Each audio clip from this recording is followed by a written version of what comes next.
नमस्कार दोस्तों, history of modern India के टॉप 500 एमसीक्यू की इस सीरीज में मैं प्रशांत आप सबका स्वागत करता हूं। इस लेक्चर में हम कुल हिस्ट्री ऑफ मॉडर्न इंडिया से जुड़े हुए 25 क्वेश्चंस को डिस्कस करेंगे। तो इसे जो है एक प्रकार से आप टेस्ट के रूप में देख सकते हैं। हम प्रश्नों को देखेंगे और उसे सॉल्व भी करेंगे और आप भी हमारे साथ इन प्रश्नों को सॉल्व करते हुए आगे बढ़ेंगे। तो चलिए इस लेक्चर की शुरुआत करते हैं। तो पहला प्रश्न अब आपके स्क्रीन पे आ गया है। मेरे साथ इन प्रश्नों को पढ़ते हुए इनका उत्तर कमेंट बॉक्स में लिखते हुए आप आगे बढ़ेंगे, ऐसी आप सभी से मैं उम्मीद करता हूं। चलिए पहले प्रश्न को पढ़ते हैं। 1717 ईस्वी में मुर्शिद कुली खान कहाँ का गवर्नर था? 1717 ईस्वी में मुर्शिद कुली खान कहाँ का गवर्नर था? हमारे ऑप्शन है बंगाल, बिहार, उड़ीसा, हैदराबाद। तो निश्चित रूप से 1717 में मुर्शिद कुली खान बंगाल का गवर्नर था और मुर्शिद कुली खान ने ही स्वतंत्र बंगाल प्रांत की स्थापना की थी। तो मुर्शिद कुली खान को 1700 में औरंगजेब ने बंगाल का दीवान बनाया था और बाद में जाकर के 1717 में फर्रुखसियर ने इसे बंगाल का सूबेदार बना दिया। तो बंगाल में कि जो दीवानी अधिकार थे और जो निजामत के अधिकार थे यानी सूबेदार के जो अधिकार थे वो दोनों जो है मुर्शिद कुली खान में ही निहित हो गया। और आगे जाकर के जब मुगल कमजोर पड़े तो मुर्शिद कुली खान ने अपनी स्वतंत्रता की घोषणा कर दी, यानी स्वतंत्र हो गया। तो बंगाल के स्वतंत्र राज्य का संस्थापक मुर्शिद कुली खान था। इसने अपनी राजधानी ढाका से मुर्शिदाबाद बदली। ये प्रश्न पूछा गया है प्रीवियस ईयर में। मुर्शिद कुली खान को सर्वप्रथम 1717 में फर्रुखसियर द्वारा बंगाल का अंतिम गवर्नर नियुक्त किया गया था। इसके बाद जो है मुर्शिद कुली खान ने बंगाल की सीट पर कब्जा कर लिया। अगला, घसीटी बेगम, शौकत जंग, राज बल्लभ और यार लतीफ खान जानी दुश्मन थे। नवाब अली वर्दी खान के, नंद कुमार के, सिराजुद्दौला के, शुजाउद्दौला के। तो ए बी सी डी में से जो हमारा उत्तर है नवाब सिराजुद्दौला, यानी दूसरे का जो हमारा उत्तर है वो है सी। नवाब सिराजुद्दौला जो था वो जो है बहुत कम उम्र में ही बंगाल का नवाब बन गया और जो अली वर्दी खान थे उनका ये नाती था। तो अली वर्दी खान के की बेटियां थी, उनका जो है ये पुत्र था, यानी कि अली वर्दी खान के पुत्र का ये पुत्र नहीं था बल्कि ये जो है सिराजुद्दौला अली वर्दी खान को नाना कहता था, यानी अली वर्दी खान सिराजुद्दौला का नाना था। और जैसे ही इसको बंगाल की गद्दी सौंपी अली वर्दी खान ने, वैसे ही इसकी एक मौसी जिसका नाम था घसीटी बेगम, इसके अलावा जो है पूड़िया का नवाब जो इसके एक और मौसी का लड़का ही था, पूड़िया का सूबेदार शौकत जंग, घसीटी बेगम ढाका की नवाब की पत्नी, राज बल्लभ, यार लतीफ, ये सब जो है सिराजुद्दौला को उसकी गद्दी से हटाने के लिए षड्यंत्र करने लगे थे। ठीक है, तो जैसे ही सिराजुद्दौला को बंगाल की नवाबी मिली वैसे ही बहुत सारे दुश्मन उसके अगल बगल खड़े हुए थे और इन सब दुश्मनों के अलावा फिर अंग्रेजों को भी उसने अपना दुश्मन बना लिया। तो सिराजुद्दौला ने 1756 ईस्वी में अंग्रेजों को हराकर किस शहर पर अधिकार प्राप्त कर लिया था? बॉम्बे, मद्रास, कलकत्ता, दिल्ली। एबीसीडी में से हमारा उत्तर है कलकत्ता। तो सिराजुद्दौला को यह माना जाता है कि वो बहुत कूटनीतिज्ञ नहीं था। जैसे ही वो बंगाल का नवाब बना उसे ये लगा कि बंगाल का जब वो नवाब बना तो कंपनी के लोग उसके आदर सत्कार के लिए नहीं आए, उसके लिए नजराना नहीं पेश किया और जो है वो अपना दुर्गीकृत कर रहे हैं जो उनकी फैक्ट्री है। इन सब कारणों को लेकर के उसने अंग्रेजों पर हमला कर दिया 1756 में और कलकत्ता पर अधिकार कर लिया। ठीक है, तो यहां लिखा है सिराजुद्दौला ने 1756 ईस्वी में अंग्रेजों को हराकर कलकत्ता पर अधिकार कर लिया। सिराजुद्दौला ने कलकत्ता का नाम बदलकर अलीनगर रखा और उसके प्रबंधन का कार्य एक अधिकारी माणिक चंद को इसने सौंप दिया। तो सी हमारा उत्तर है। इसी के बाद 20 जून 1756 को एक ब्लैक होल की घटना का जिक्र किया जाता है, जिसमें यह बताया जाता है कि एक बहुत छोटी सी कोठरी में 146 अंग्रेजों को रखा गया, जिसमें कि उनका दम घुटने से मृत्यु हो गई। तो बहुत सारे इसके पक्ष में आर्गुमेंट है कि सच में ब्लैक होल ट्रेजेडी हुई थी या नहीं हुई थी, बहुत सारी बातें हैं। ठीक है, आइए अगले प्रश्न पे। बंगाल के नवाब सिराजुद्दौला खिलाफ क्लाइव द्वारा रचे गए षड्यंत्र में निम्नलिखित में से कौन शरीक थे? तो जैसे ही कलकत्ता पर अधिकार हुआ सिराजुद्दौला का, वैसे ही क्लाइव के नेतृत्व में अब अंग्रेजों ने जो है तैयारी कर ली कि नहीं, सिराजुद्दौला को मौज हम चखाएंगे। और चूंकि सिराजुद्दौला के राज्य में ही उसके प्रति नफरत रखने वाले बहुत सारे लोग थे, तो इसमें जो है सिराजुद्दौला का जो मुख्य सेनापति था मीर जाफर, वो और इसके अलावा अमीर चंद और इसके अलावा बहुत सारे लोग जिनके नाम क्रमशः हैं। प्रधान सेनापति मीर जाफर, तो सोचिए जिस शासक का सेनापति ही दुश्मनों से मिल जाए, कितनी भयावह स्थिति। बंगाल का प्रभावशाली साहूकार जगत सेठ, जगत सेठ का नाम आप लोगों ने बहुत बार सुना होगा। जगत सेठ असल में एक टाइटल थी जो पहली बार फतेह चंद को मिली। हालांकि जब ये प्लासी का युद्ध हुआ तो फतेह चंद उस समय नहीं थे, उनके परिवार के जो है लोग थे, महाताब राय ऐसे करके जो है, ये 3-4 पीढ़ियों तक चला हुआ परिवार है।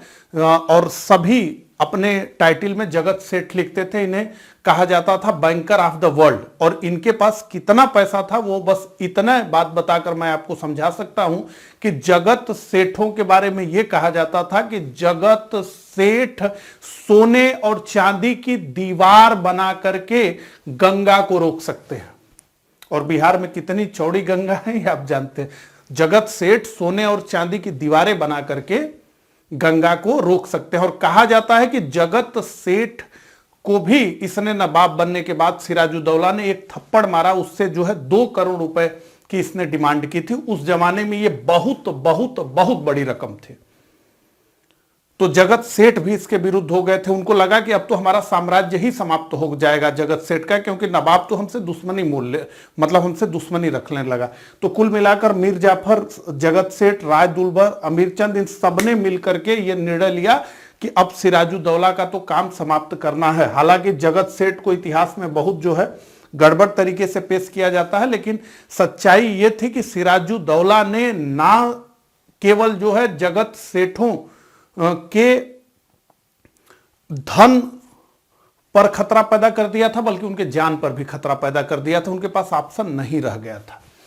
अगला, प्लासी के युद्ध का मुख्य परिणाम क्या था? तो प्लासी का युद्ध हो गया, इसका परिणाम क्या था? मीर जाफर को सत्ता प्राप्ति, क्लाइव सम्मानित, ब्रिटिश प्रभुत्व, सिराजुद्दौला के साहस की प्रशंसा। तो निश्चित रूप से मीर जाफर को सत्ता की प्राप्ति तो हुई ही, लेकिन ये पपेट शासक ही रहा।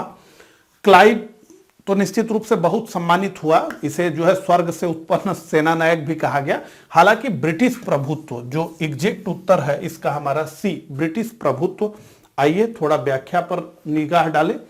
तो प्लासी की लड़ाई में नवाब की पराजय ने बंगाल पर ब्रिटिश प्रभुत्व स्थापित कर दिया। मेल्सन के शब्दों में क्या मेल्सन कहते हैं? प्लासी के युद्ध के बारे में मेल्सन का कहना है कि इतना तात्कालिक, अस्थायी और प्रभावशाली परिणाम देने वाला कोई युद्ध नहीं हुआ है। तो प्लासी के युद्ध में बहुत छोटी सी सेना लेकर के, 1000 से कम की सेना लेकर के क्लाइव ने 50,000 की सेना वाले सिराजुद्दौला को हरा दिया। और सोचिए कि रणनीति किस स्तर पर बनी थी कि प्लासी के मैदान में सिराज, और रणनीति किस स्तर पर क्लाइव ने बनाया था और कितना अयोग्य शासक सिराजुद्दौला था कि युद्ध के ऐन मैदान में उसका मुख्य सेनापति, जिसको युद्ध को लीड करने की जिम्मेदारी थी, वो जो है खड़ा रह गया। उसकी साठगांठ क्लाइव से हो गई थी। इतनी बड़ी साठगांठ हो गई, लेकिन सिराजुद्दौला को पता नहीं चला। हम लोग इतिहास को एक पक्ष से देखते हैं। ठीक है, गद्दारी हुई सिराजुद्दौला से, लेकिन आप इतने अयोग्य थे कि इतने लेवल पर हजारों किलोमीटर दूर बैठा हुआ एक अंग्रेज आकर के आपके अधिकारियों को खरीद ले रहा है, आपके जो है राज्य में बसने वाले व्यापारियों को खरीद ले रहा है, यहां तक कि आपका प्रधान सेनापति बिक जा रहा है और आपको पता नहीं चल रहा। तो मैदान में सिराजुद्दौला को पता चला कि मीर जाफर गद्दारी कर गया। तो इस तरीके से जो है ये हुआ। प्लासी का युद्ध जो है भारतीय इतिहास में बहुत दुर्भाग्यपूर्ण रूप से महत्वपूर्ण है। अगला, निम्नलिखित में से किस युद्ध के द्वारा भारत में ब्रिटिश प्रभुत्व की स्थापना की शुरुआत हुई? प्रश्न यह है, शुरुआत हुई। ऑप्शन, बक्सर का युद्ध, प्लासी का युद्ध, मैसूर का तृतीय युद्ध, 1857 का स्वतंत्रता संग्राम। तो निश्चित रूप से इसका उत्तर है प्लासी का युद्ध। और प्रभुत्व पक्का हो गया किस युद्ध में? तो उसका उत्तर है बक्सर का युद्ध। ठीक है, आइए व्याख्या देख लें। तो प्लासी का युद्ध हुआ 23 जून 1757 में। भारत में ब्रिटिश प्रभुत्व की स्थापना का प्रारंभ इसे ही माना जाता है। किसके किसके बीच में हुआ? तो सिराजुद्दौला के बीच में हुआ और क्लाइव के नेतृत्व में अंग्रेजी सेना के बीच में हुआ। इसका परिणाम क्या हुआ? तो इस विजय से ईस्ट इंडिया कंपनी को व्यापक वाणिज्यिक अधिकार प्राप्त हुए, जिनसे अर्जित किए गए लाभों से उनकी सैन्य एवं राजनीतिक शक्ति में निरंतर वृद्धि हुई और भविष्य में बंगाल से बाहर राजनीतिक प्रभुत्व विस्तार की पृष्ठभूमि तैयार हो गई। तो एक व्यापारी प्लासी के मैदान में जीतने के बाद पूर्वी भारत की शासिका बन बैठी अप्रत्यक्ष रूप से ही। अब बंगाल के नवाब उसके पपेट बैठने लगे। तो बहुत जो है खजाना, आर्थिक मदद जो है बंगाल से मिली और इस मदद से जो है British east India company Bharat में बहुत मजबूती से खड़ी हुई और बंगाल के बाहर भी सैन्य अभियान चलाने में वो आर्थिक रूप से सक्षम हो गई। अगला, दस्तक किसके साथ संबंधित था? दस्तक किसके साथ संबंधित था? व्यापार एवं वाणिज्य, कानून एवं न्याय, विद्यालय तथा महाविद्यालय, अस्त्र शस्त्र। ABCD में से उत्तर है व्यापार एवं वाणिज्य। तो 3000 रुपए प्रति वर्ष के कर के बदले जो है फर्रुखसियर ने अंग्रेजों को बंगाल में कर मुक्त व्यापार का अधिकार दे दिया था। और जब से यह अधिकार दिया गया था, अंग्रेजों ने तो इस अधिकार को अपना मैग्ना कार्टा बताया, लेकिन बंगाल के नवाबों का यह सरदर्द बन गया। यह अधिकार, ये क्या करते थे कि दस्तक का प्रयोग जो है BIC भी करती थी, यानी ब्रिटिश ईस्ट इंडिया कंपनी भी करती थी। ब्रिटिश ईस्ट इंडिया कंपनी के जो कर्मचारी थे वो भी अपना निजी व्यापार करते थे, उसमें भी वो दस्तक का प्रयोग करते थे। और आगे जाकर तो उन्होंने ऐसा किया कि जो भारतीय थे व्यापारी, उनके को भी पैसे लेकर के दस्तक बेचने लगे। तो बहुत जो है टैक्स की हानि होने लगी। ठीक है, तो व्यापार और वाणिज्य से संबंधित ये प्रश्न था। अगला, मीर कासिम और ईस्ट इंडिया कंपनी के बीच संघर्ष का प्रमुख कारण क्या था? तो मीर कासिम और ईस्ट इंडिया कंपनी के बीच प्रमुख कारण क्या था? इसके बीच में क्या हुआ? सिराजुद्दौला को जब प्लासी में हरा दिया गया, उसके बाद उसकी हत्या कर दी गई और मीर जाफर को जो डील हुई थी उस हिसाब से मीर जाफर को बंगाल का नवाब बना दिया गया। लेकिन फिर अंग्रेजों ने मीर जाफर को खूब लूटा, उसे दुधारू गाय कहा गया, खूब लूटा गया। और जब लूट लिया गया, मीर जाफर अशक्त होने लगा तो उसे 1760 में हटा दिया गया और उसकी जगह उसके ही एक रिश्तेदार मीर कासिम को बंगाल की गद्दी सौंप दी गई। हालांकि मीर कासिम मीर जाफर और सिराजुद्दौला के उलट काफी योग्य शासक सिद्ध हुआ और इसने जो है, और जैसे ही अब अंग्रेजों को तो एक पपेट शासक चाहिए था, लेकिन ये योग्य निकल गया, तो अब टसल शुरू हो गई अंग्रेजों और मीर कासिम के बीच। तो मीर कासिम और ईस्ट इंडिया कंपनी के बीच संघर्ष का प्रमुख कारण क्या था? मुगल सम्राट और अवध के नवाब के साथ मीर कासिम का गठजोड़? बिल्कुल नहीं। अंग्रेजों द्वारा दस्तक का दुरुपयोग? बिल्कुल यही। अंग्रेजों द्वारा जो दस्तक का ये किया जा रहा था दुरुपयोग, जैसा कि मैंने आपको बताया कि निजी व्यापार के लिए भी प्रयोग हो रहा था, ईस्ट इंडिया कंपनी के व्यापार के लिए प्रयोग हुआ था, बाद में जाकर के इसको जो है दस्तक को बेचा भी जाने लगा। तो इससे टैक्स की बहुत हानि हो रही थी, एक बात। और दूसरी बात यह है कि अंग्रेजों का जो माल होता था उस पर टैक्स नहीं लगता था, कर मुक्त था, टैक्स फ्री था। और भारतीयों का जो माल था उस पर टैक्स लगता था। तो अंग्रेजों के सामान और भारतीयों के सामान में अंतर हो जाता था, भारतीयों का सामान महंगा हो जाता था क्योंकि उस पर टैक्स लगता था। तो ये बहुत चतुर था, इसने क्या किया कि सबके लिए टैक्स माफ कर दिया। और जैसे इसने सबके लिए टैक्स माफ किया, यानी मीर कासिम ने, वैसे ही अंग्रेजों की त्योरियां चढ़ गई कि अब तो सब बराबर हो गए।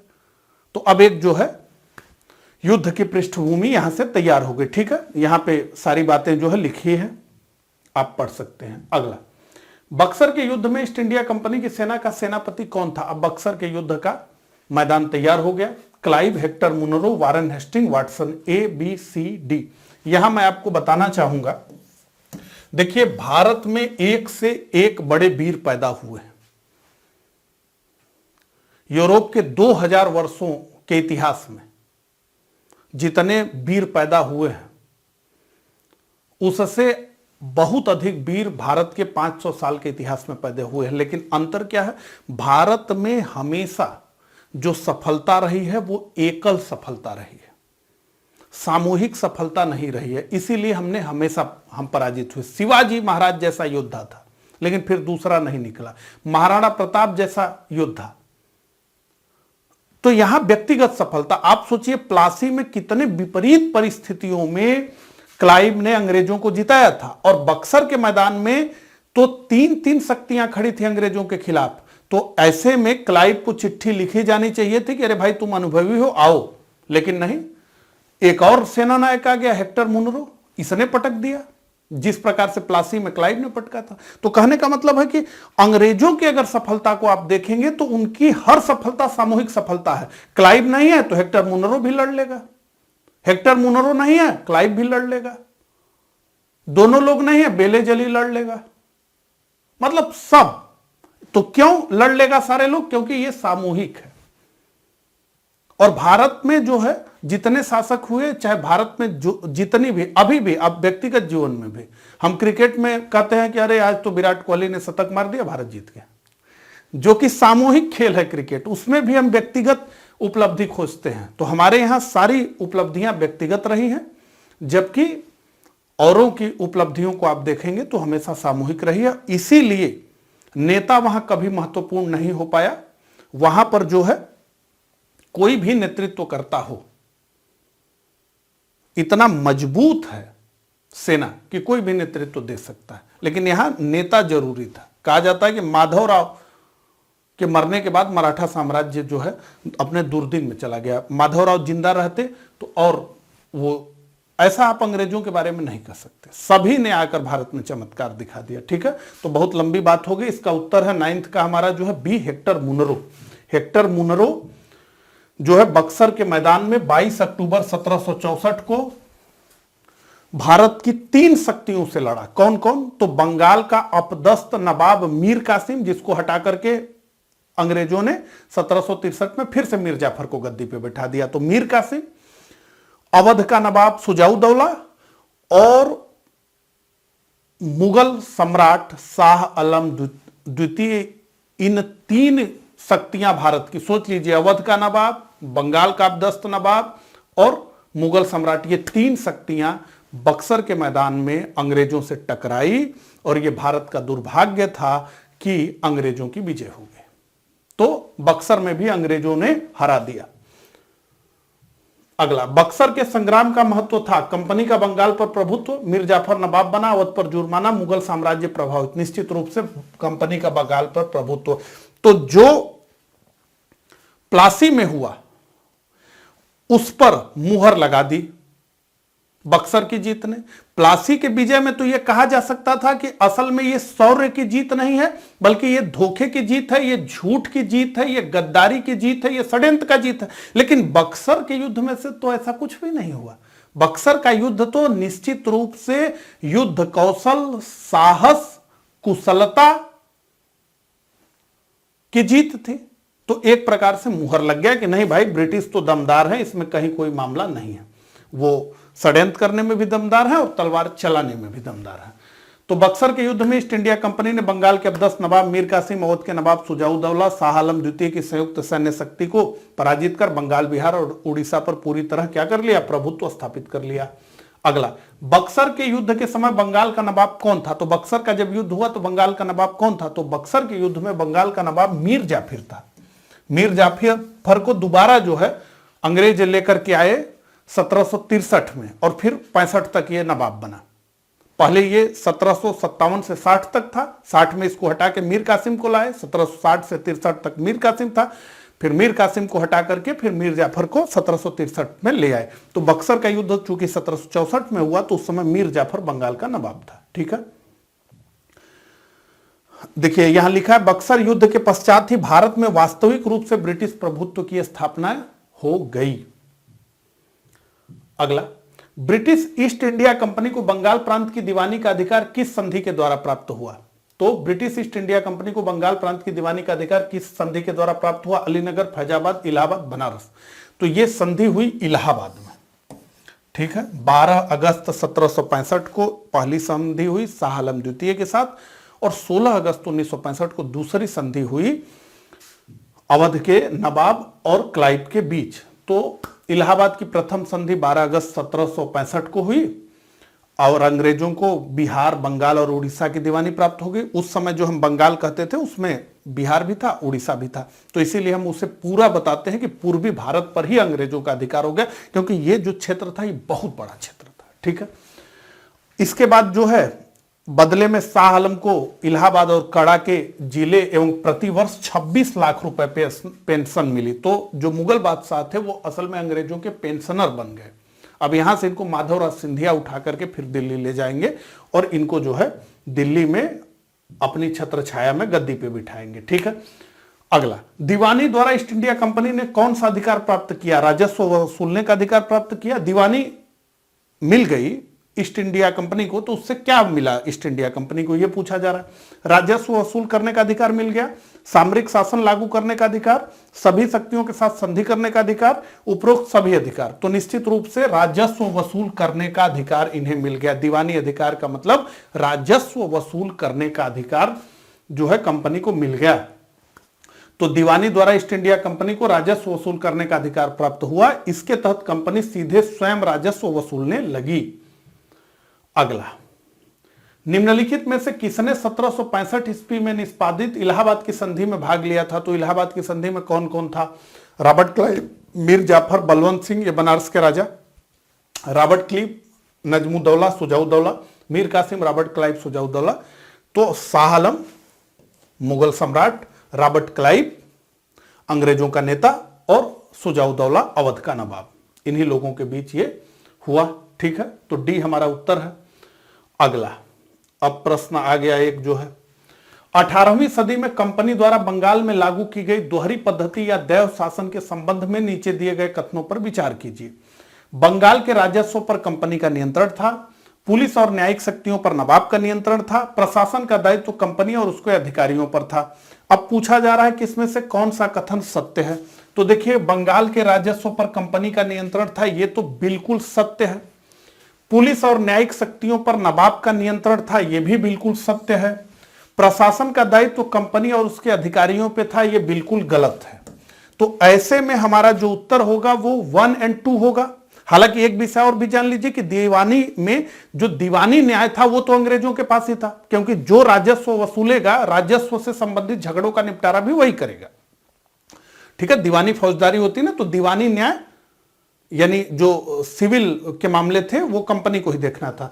तो इस प्रकार से देखेंगे तो ये जो है पूर्णतया सत्य नहीं होगा, ठीक है। पुलिस और न्यायिक शक्तियों, क्योंकि न्यायिक शक्तियों में दीवानी जो शक्तियां थी वो तो कंपनी के ही पास थी। लेकिन फिर भी एक भी सही है, 2 भी सही है। लेकिन अब ऑप्शन में हम जब देखते हैं तो हमें क्या दिखता है? 1 और 2 तो कहीं दिख ही नहीं रहा, और हर जगह में 3 दिख रहा है, बी में भी 3 दिख रहा है। 3 गलत है, हम जानते हैं। प्रशासन का दायित्व तो कंपनी और उसके अधिकारियों पर नहीं था, प्रशासन का दायित्व तो नवाब और उसके अधिकारियों पर था। तो ये तो 3 तो सीधे सीधे गलत है। तो 3 हम बी में भी देख रहे हैं, 3 हम सी में भी देख रहे हैं, और उपरोक्त सभी यहां लिखा है, तो इसका मतलब 3 भी इसमें है, तो इसमें भी हमें 3 दिख रहा है। तो हमारे पास केवल उत्तर में ऑप्शन क्या बचता है? केवल एक बचता है कि हम इसी को मान ले। अगर ये 1 और 2 होता ऑप्शन में तो हम दोनों को मानते, लेकिन यहां पे केवल एक है तो हम एक को मानेंगे। तो मैं आपको समझाना ये चाहता था इस तरह का प्रश्न रख करके कि ये स्थिति भी आपके सामने हो सकती है, जबकि सही 1, 2 दोनों है और 3 बिल्कुल गलत है, लेकिन 1 और 2 कहीं ऑप्शन में है ही नहीं, तो आपको मजबूरी में एक को ही चुनना पड़ेगा। तो इस तरह का भी प्रश्न आप फेस कर सकते हैं अगर एग्जामिनर जो है प्रश्न को घुमाना चाहे तो आप समझ लीजिए। तो इसे दैव शासन व्यवस्था कहा गया, ठीक है। इसके अंतर्गत निजामत यानी सुरक्षा व्यवस्था या पुलिस प्रशासन, आंतरिक प्रशासन, फौजदारी न्याय एवं अन्य समस्त प्रशासनिक अधिकार किसके पास थे? नवाब के पास थे। जबकि दीवानी यानी राजस्व वसूली और दीवानी न्याय के अधिकार किसके पास थे? कंपनी के पास थे। कंपनी ने दीवानी कार्य के लिए 2 उप दीवानों की नियुक्ति की थी। बंगाल में मोहम्मद रजा खान और बिहार में सिताब राय को इसके लिए नियुक्त किया गया था। तो इसे क्या कहा गया? दैव शासन व्यवस्था। यानी राजस्व वसूलने का अधिकार तो कंपनी के पास है, लेकिन एक नियम है, आप हमेशा से समझ लीजिए। कलेक्टर हम कहते हैं ना, डीएम, पहले क्या था कलेक्टर। कलेक्टर कौन? जो रेवेन्यू कलेक्ट करे। तो जो रेवेन्यू कलेक्ट करेगा असल में इंटरनल सिक्योरिटी उसी की जिम्मेदारी है, ये लिखित बात है। जो राजस्व वसूल करेगा वही आंतरिक सुरक्षा देगा। लेकिन बंगाल में क्लाइव ने उल्टा कर दिया। इसने कहा राजस्व तो हम वसूलेंगे, यानी ब्रिटिश ईस्ट इंडिया कंपनी वसूलेगी, लेकिन सुरक्षा की जिम्मेदारी नवाब की होगी। इसी को कहा गया कि उत्तरदायित्व विहीन अधिकार और अधिकार विहीन उत्तरदायित्व। ठीक है, तो उत्तरदायित्व विहीन अधिकार अंग्रेजों का था और अधिकार विहीन उत्तरदायित्व नवाब का था। इसी को हम देव शासन कहते हैं। अगला, क्लाइव ने बंगाल में दोहरा शासन क्यों स्थापित किया? ये सीधे सीधे जो है अंग्रेजी शासन वहां पर शुरू क्यों नहीं कर दिया? प्रश्न ये है। उसे लोगों के विरोध का डर था, उसे इसी प्रकार के आदेश दिए गए थे। मुगल सम्राट ऐसा ही चाहता था, वो बंगाल के पूरे शासन के उत्तरदायित्व को संभालना नहीं चाहता था। डी इसका उत्तर है। वो उसने यही सोचा कि तुरंत हमें जो है बंगाल के शासन को नहीं संभाल लेना चाहिए, क्योंकि इस तरह की स्थिति में हो सकता है कि भारत की अन्य शक्तियां भी हमारे खिलाफ हो जाएं और सारे लोग एकजुट हो जाएं। एक बात। दूसरी बात, अंग्रेजों को यह लगता था कि अभी जो है हम राजकाज चलाने की स्थिति में नहीं है, तो हमें राजकाज के कामों में नहीं पड़ना चाहिए और हमें जो है केवल पैसे का मामला ठीक ठाक रखना चाहिए। राजकाज चलाने की जिम्मेदारी नवाब को देनी चाहिए। हम जब मजबूत हो जाएंगे, चीजों को समझ लेंगे, तो हम इनसे टेक ओवर कर लेंगे। और आगे जाकर उन्होंने टेक ओवर कर भी लिया। अगला, तो क्लाइव के देव शासन प्रणाली में वास्तविक शक्ति कंपनी के पास थी, परंतु प्रशासन का भार नवाब के कंधों पर था। इस प्रणाली की क्या विशेषता थे? उत्तरदायित्व रहित अधिकार और अधिकार रहित उत्तरदायित्व। अगला, बंगाल में दोहरी शासन व्यवस्था किसने समाप्त कर दिया? बंगाल में दोहरी शासन व्यवस्था किसने समाप्त किया? वारेन हेस्टिंग ने, क्लाइव ने, रेगुलेटिंग एक्ट ने, ब्रिटिश संसद ने। तो निश्चित रूप से बंगाल में दोहरी शासन व्यवस्था को वारेन हेस्टिंग ने समाप्त कर दिया। 17 का हमारा उत्तर है ए। तो वारेन हेस्टिंग 1772 ईस्वी में कोर्ट ऑफ डायरेक्टर्स के निर्देश पर देव प्रणाली को समाप्त कर दिया गया और सीधे सीधे ब्रिटिश राज बंगाल में आ गया। अगला, फ्रांसीसी सहायता से 1765 में एक आधुनिक शस्त्रागार की स्थापना कहां पर हुई थी? बिदनूर में, सेरा में, सुंडा में, डिडीगुल में। तो डी, डिडीगुल में 1765 में हैदर अली ने फ्रांसीसियों की मदद से एक आधुनिक शस्त्रागार की स्थापना की थी। डी हमारा उत्तर है। ठीक है, आगे बढ़ते हैं। प्रथम आंग्ल मैसूर युद्ध, अब हम बात कर रहे हैं कहां की? मैसूर की, हैदर अली की, टीपू सुल्तान की। प्रथम आंग्ल मैसूर युद्ध की पूर्व संध्या पर निम्नलिखित में से कौन त्रिगुट में सम्मिलित नहीं था? ट्रावनकोर का राजा, निजाम, मराठे, अंग्रेज। A B C D. तो देखिए, पूरब में जो बंगाल में मिली जीत थी उसने अंग्रेजों को पूरी तरीके से उत्साह से भर दिया और अब अंग्रेजों ने यह निश्चित कर लिया कि पूरब में यानी बंगाल में मिली इस जीत को हम दक्षिण में दोहरा दें। और दक्षिण में दोहराने के लिए इन्हें सबसे आसान चारा अंग्रेजों को जो मिला वो था मैसूर, क्योंकि मराठे बहुत मजबूत थे। तो इन्होंने कहा कि हम मैसूर पर ही अटैक करेंगे और उस समय तक वाडियारों के हाथ से, मैसूर वाडियारों का था, वाडियारों के हाथ से मैसूर को टेक ओवर कर लिया था हैदर अली ने, जो कि वाडियारों के अंतर्गत जो है नौकरी करता था सेना में। और धीरे धीरे वो इतने बड़े पद पर आ गया कि उसने स्वयं को ही वो एक प्रकार से वास्तविक उत्तराधिकारी बन गया 1761 तक। कहां का? मैसूर का। तो अब अंग्रेजों ने कहा कि अब मैसूर पर हमें अटैक करना है। तो इन्होंने एक जो है त्रिगुट बनाया। त्रिगुट में कौन कौन था? तो अंग्रेजों ने हैदराबाद के निजाम को मना लिया, मराठों को मना लिया कि भैया तुम भी रहो, और हैदर अली को मजा चखाएं, तो और अंग्रेज, ये तीन। ट्रावनकोर के राजा इसमें नहीं थे। तो त्रिगुट में सम्मिलित कौन नहीं था? तो ए हमारा उत्तर होगा। ट्रावनकोर के राजा इसमें सम्मिलित नहीं थे। निजाम, मराठे और अंग्रेज, ये त्रिगुट बना था। किसके खिलाफ बना था? हैदर अली के खिलाफ बना था। लेकिन हैदर अली बहुत कुशल रणनीतिकार था। उसने अपनी सूझबूझ से मराठों को भी त्रिगुट से अलग कर दिया, यानी अंग्रेजों से मराठों को अलग कर दिया, फिर निजाम को भी अलग कर दिया और इसके बदले में उसने क्षेत्र और पैसा ये सब दिया। तो अब अंग्रेजों को हैदर अली ने क्या कर दिया, अकेला कर दिया। जब युद्ध प्रारंभ होने की घोषणा हुई, युद्ध की स्थिति हुई, तो 3 लोग थे हैदर अली के विरुद्ध, मराठे, नवाब जो हैदराबाद का था, निजाम जिसे कहते, और अंग्रेज। लेकिन हैदर अली ने निजाम को भी अलग कर दिया, मराठों को भी अलग कर दिया और अब अंग्रेज अकेले बच गए। और इस युद्ध में यानी प्रथम आंग्ल मैसूर युद्ध में हैदर अली ने अंग्रेजों को उनके घुटनों पर बैठा दिया और अंग्रेजों का आधार स्थल जो कि दक्षिण में मद्रास था, उससे 8 मील पास तक पहुंच गया। यह खतरा उत्पन्न हो गया कि दक्षिण में अंग्रेजों का जो आधार है वही समाप्त कर देगा हैदर अली। मतलब स्थिति इतनी हो गई कि खौफ के मारे एक अपमानजनक प्रतिरक्षा संधि अंग्रेजों को हैदर अली के साथ करनी पड़ी। बड़ी वीरता से जो है इसने अंग्रेजों को मजा चखा दिया प्रथम आंग्ल मैसूर युद्ध में। तो यहां पर जो है सारी बातें लिखी हैं। हैदर अली ने अपने रणनीतिक कौशल से इस त्रिगुट को भंग कर दिया तथा अंग्रेजों को हरा, उनके आधार स्थल मद्रास तक पहुंच गया। भयभीत अंग्रेजों ने उसके साथ एक तिरस्कारपूर्ण संधि की। यह एक प्रतिरक्षा संधि थी, यानी कि इस संधि में यह तय हुआ कि अंग्रेजों के विरुद्ध कोई हमला करेगा तो हैदर अली मदद करेगा, हैदर अली के विरुद्ध कोई हमला करेगा तो अंग्रेज मदद करेंगे। ठीक है, प्रतिरक्षा संधि थी जिसमें दोनों पक्षों ने एक दूसरे के विजित प्रदेश को लौटा दिया। यह अंग्रेजों के लिए एक अपमानजनक संधि थी। और एक दो अवसर को हम अगर छोड़ दें तो मतलब जिस हिसाब से हैदर अली के साथ संधि हुई, ऐसी कम संधियां ही हो पाई। अगला, निम्नलिखित कथनों पर विचार करना है। पहला कथन है, टीपू सुल्तान ने श्रीरंगपट्टनम में स्वतंत्र वृक्ष रोपण किया। बिल्कुल, टीपू सुल्तान के मस्तिष्क पर फ्रांसीसी क्रांति के सिद्धांतों ने गहरी छाप छोड़ी थी। बिल्कुल, तो ए और आर दोनों सही है और आर ए की सही व्याख्या है। देखिए, हैदर अली के समय से ही फ्रेंच बनाम मैसूर की ये दोस्ती मित्रता हो गई थी। हैदर अली ने डिंडीगुल में पहला कारखाना खोला फ्रांसीसियों की मदद से। तो टीपू सुल्तान जब आया गद्दी पर तो इसके साथ भी जो है मित्रवत संबंध ही इसने भी फ्रांसीसियों के लिए रखा, उनके साथ मित्रवत ही रहा। और इसने जो है श्रीरंगपट्टनम में स्वतंत्र वृक्ष का भी आयोजन को लगाया, क्योंकि उस समय जो है फ्रांस में फ्रेंच क्रांति का समय था। तो इसने फ्रेंच क्रांति का समर्थन किया और अपने जो है उद्बोधन में एक बार इसने खुद को जो है नागरिक टीपू भी कह करके संबोधित किया।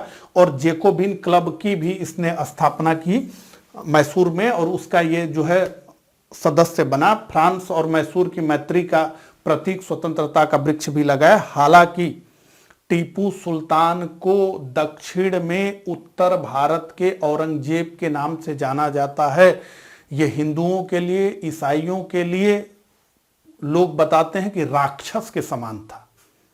तो ये सारी चीजें जो है अलग हैं और इसका व्यवहार अलग है। ये जो है स्वतंत्र के लिए पौधा लगा रहा था और नागरिकों की स्वतंत्रता का, विचार अभिव्यक्ति की स्वतंत्रता का समर्थन कर रहा था। लेकिन यहां पर जो है हजारों हजारों लोगों को तलवारों के दम पर ये जो है मुसलमान बना रहा था। और यही एक कारण था कि टीपू के सुल्तान के विरुद्ध मराठों ने अंग्रेजों का साथ दिया।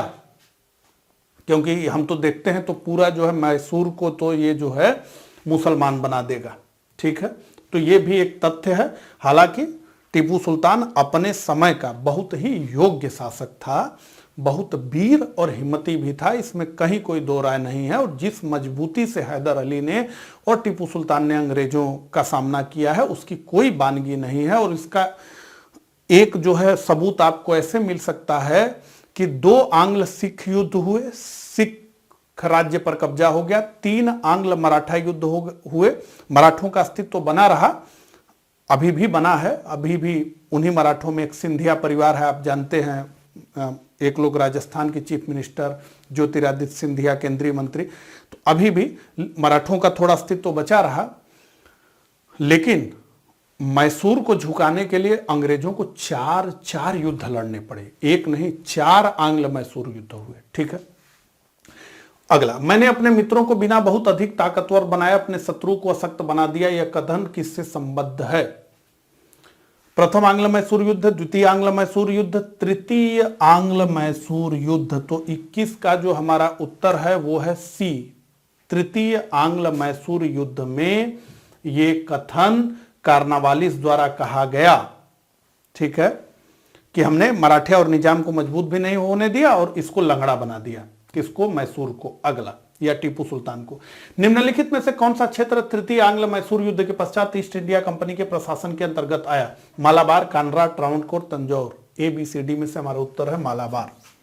तो प्रथम आंग्ल मैसूर युद्ध में तो अंग्रेजों को हैदर अली ने पीट दिया। द्वितीय आंग्ल मैसूर युद्ध 1780 से 84 तक चला, इतना कालखंड, और इसी द्वितीय आंग्ल मैसूर युद्ध के दौरान ही हैदर अली की मृत्यु हो गई और युद्ध के दौरान ही टीपू सुल्तान ने टेक ओवर किया जो है मैसूर को, और उसके बाद 2 साल युद्ध लड़ा, अंततः एक संधि हुई। अब तीसरे आंग्ल मैसूर युद्ध में टीपू सुल्तान की हालत खराब हो गई। ठीक है, तो तृतीय आंग्ल मैसूर युद्ध 1790-92 लड़ा गया। टीपू सुल्तान की हालत इसमें खराब हो गई। टीपू सुल्तान को अपने राज्य का लगभग आधा भाग अंग्रेजों तथा उनके साथियों को देना पड़ा, या निजाम और मराठों को देना पड़ा। तो इसके अंतर्गत अंग्रेजों को बारामहल, डिंडीगुल, मालाबार एवं मराठों को तुंगभद्रा नदी के उत्तर का भाग, निजाम को पेन्नार तथा कृष्णा नदी के बीच का भाग मिला। और इस संधि के तहत जो आर्थिक जुर्माना लगाया गया था उसकी वसूली होने तक टीपू के 2 पुत्रों को अंग्रेजों ने बंधक बनाकर रखा था। यह स्थिति हो गई थी। अगला, पूरब का साम्राज्य हमारे पैरों पर है, यह कथन संबंधित है। पूरब का साम्राज्य हमारे पैरों पर है, यह कथन संबंधित है। प्रथम आंग्ल मैसूर युद्ध, द्वितीय, तृतीय, चतुर्थ आंग्ल मैसूर युद्ध के बाद बड़े दम्भ भरे शब्दों में बेले जली ने कहा कि पूरब का साम्राज्य क्या है? अब हमारा है। तो चतुर्थ आंग्ल मैसूर युद्ध के बाद बेले जली ने कहा कि पूरब का साम्राज्य हमारे पैरों पर है, पैरों पर है। अगला, लॉर्ड बेले जली के मैसूर के सुल्तान टीपू के साथ युद्ध में जिसमें टीपू की मृत्यु हो गई थी, किसने मुख्य अंग्रेजी सेना की कमान संभाली? Arthur Wellesley, General Harris, Colonel Reid, General Stuart. एकदम तय कर लिया था लॉर्ड बेले जली ने कि चौथे आंग्ल मैसूर युद्ध में टीपू को मरना ही होगा, इस बार संधि नहीं होगी। और इसने जो है जबरदस्ती युद्ध थोपा इस बार टीपू पर, क्योंकि उसको सहायक संधि करने के लिए कहा, और जैसे ही वो मना किया, इसने युद्ध की घोषणा कर दी और ये तय कर लिया था कि टीपू को मरना होगा। क्योंकि ये दिक्कत थी कि टीपू सुल्तान नेपोलियन से हाथ ना मिला ले, क्योंकि एक चिट्ठी पकड़ गई थी टीपू सुल्तान की जिसमें से ये नेपोलियन से हाथ मिलाना चाहते थे, और यूरोप में नेपोलियन ने हालत खराब कर दी थी अंग्रेजों की। तो वो नहीं चाहते थे कि भारत में ये जो है गठजोड़ हो पाए, इसलिए तय किया गया कि इनको जो है मारना है अंतिम रूप से, कोई संधि नहीं होगी, चाहे ये किसी भी स्थिति में आ जाए, इनको मारना है। तो 24 का हमारा उत्तर है डी, जनरल स्टुअर्ट ने। और कहा जाता है लॉर्ड बेले जली का भाई आर्थर बेले जली ने ही टीपू सुल्तान को मारा था। अगला, तो 1799 में बेले जली टीपू सुल्तान के खिलाफ युद्ध की घोषणा। मैसूर पर पूरब से जनरल हैरिस, कर्नल बेले जली, पश्चिम से स्टुअर्ट आक्रमण। स्टुअर्ट ने सदापीर के युद्ध में, हैरिस ने मलावली के युद्ध में टीपू को हरा दिया। अंग्रेजों ने श्रीरंगपट्टनम घेर लिया, टीपू लड़ता हुआ मारा गया। अंतिम प्रश्न इस सेशन का, टीपू सुल्तान की मृत्यु के पश्चात मैसूर के प्रति अंग्रेजों की क्या नीति अपनाई? मैसूर के प्रति अंग्रेजों ने क्या नीति अपनाई? पहला, संपूर्ण मैसूर राज्य पर अधिकार कर लिया। संपूर्ण मैसूर राज्य को टीपू सुल्तान के उत्तराधिकारी को सौंप दिया? नहीं। संपूर्ण मैसूर को वाडियार वंश के उत्तराधिकारी को सौंप दिया? नहीं। डी, मैसूर के मध्य भाग को वाडियार वंश के उत्तराधिकारी को सौंप दिया। तो मैसूर जो कि बहुत बड़ा क्षेत्र था, उसके कई हिस्सों को जो है अंग्रेजों और उनके साथियों ने डिस्ट्रीब्यूट कर लिया, और एक बड़ा हिस्सा ही था जो कि मैसूर बचा रह गया, और उसे जो है वाडियारों को सौंप दिया गया। क्योंकि देखिए, ये जो मैसूर था ये हैदर अली और टीपू सुल्तान का नहीं था, ये तो वाडियारों का मैसूर था। और राजसी तांगड़ी के युद्ध के बाद इसने धीरे धीरे अपनी स्वतंत्र स्थिति बना ली। तो आज भी मैसूर में वाडियारों का, वो अगर उनका महल वगैरह देखेंगे तो विश्व में सबसे सुंदर महलों में से एक है वाडियारों का महल, मैसूर में बना हुआ। आज भी उनका परिवार है। तो इन्होंने तो एक प्रकार से कब्जा कर लिया था ना हैदर अली ने, ये तो वाडियारों का राज्य था मैसूर। उसके बाद टीपू सुल्तान हो गया, वो भी आ गया। तो जब टीपू सुल्तान का उन्होंने खात्मा कर लिया तो उन्होंने क्या किया कि कुछ तो क्षेत्र मैसूर के बांट लिया और जो शेष बचा हिस्सा उस पर वाडियारों को फिर से इसने स्थापित कर दिया अंग्रेजों ने। तो चतुर्थ आंग्ल मैसूर युद्ध में टीपू के मारे जाने के बाद उसके परिवार के सदस्यों को तो बेल्लोर भेज दिया गया, कह दिया गया कि तुम्हारा राज्य था ही नहीं, ये तो राज्य वाडियारों का था, तुम लोगों ने तो कब्जा किया था, तुम्हारे पिताजी ने। तो अंग्रेजों ने कन्नड़, कोयम्बटूर, बेनाड, धर्मपुर, मैसूर का समस्त समुद्री तट अपने प्रदेश में विलय कर लिया। कुछ प्रदेश निजाम को दिए गए। अंग्रेजों द्वारा वाडियार वंश के एक बालक कृष्ण राज वाडियार को मैसूर का राजा बना दिया गया और मैसूर पर सहायक संधि लाद दी गई। तो आजादी के समय मैसूर एक बड़ा स्टेट था। ठीक है, तो इस प्रकार से हमने कुल 25 प्रश्नों को डिस्कस किया। मुझे कमेंट करके जरूर बताइएगा कि मेरा ये प्रयास आपको कैसा लगा और क्या इतनी व्याख्या की जरूरत है या व्याख्या को हम लोग कम से कम रखने का प्रयास करें, ये भी कमेंट में बताइएगा। मिलता हूं इसी तरह के अगले लेक्चर में, तब तक के लिए आप सभी को नमस्कार, धन्यवाद।